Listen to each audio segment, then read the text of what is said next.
Victor Hugo, le cheval. Le cheval. Je l'avais saisi par la bride.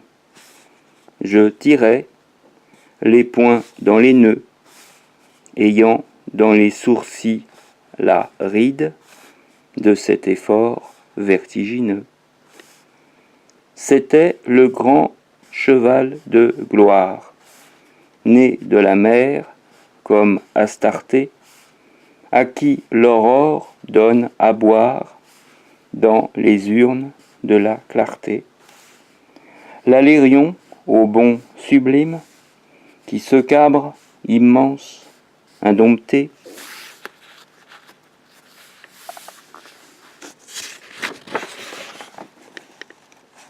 plein du hennissement des cimes dans la bleue immortalité, tout génie, élevant sa coupe, dressant sa torche au fond des cieux, superbe à passer sur la croupe de ce monstre mystérieux. Les poètes et les prophètes, ô terre, tu les reconnais, aux brûlures que leur ont faites les étoiles de son harnais. Il souffle l'ode, l'épopée, le drame, les puissants effrois, hors des fourreaux, les coups d'épée, les forfaits, hors du cœur des rois. Père de la source sereine, il fait du rocher ténébreux jaillir pour les Grecs hippocrènes et Raphidim pour les Hébreux. Il traverse l'apocalypse, pâle, il a la mort sur son dos. Sa grande aile brumeuse éclipse la lune devant Ténédo. Le crime d'Amos, l'humeur d'Achille, gonfle sa narine et lui sied. La mesure du ver d'Échille, c'est le battement de son pied. Sur le fruit mort, il penche l'arbre. Alors ici, on aura compris que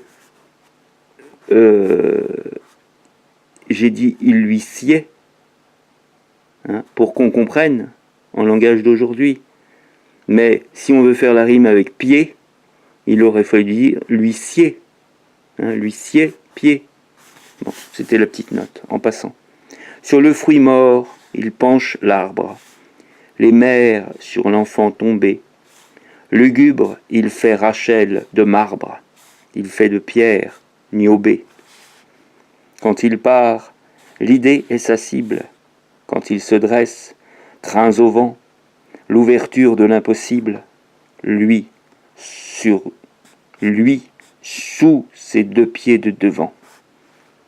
Il défie, éclaire à la course, il a le pinde, il aime Andorre, fauve, il pourrait relayer l'ours qui traîne le chariot d'or. Il plonge au noir zénith, il joue avec tout ce qu'on peut oser.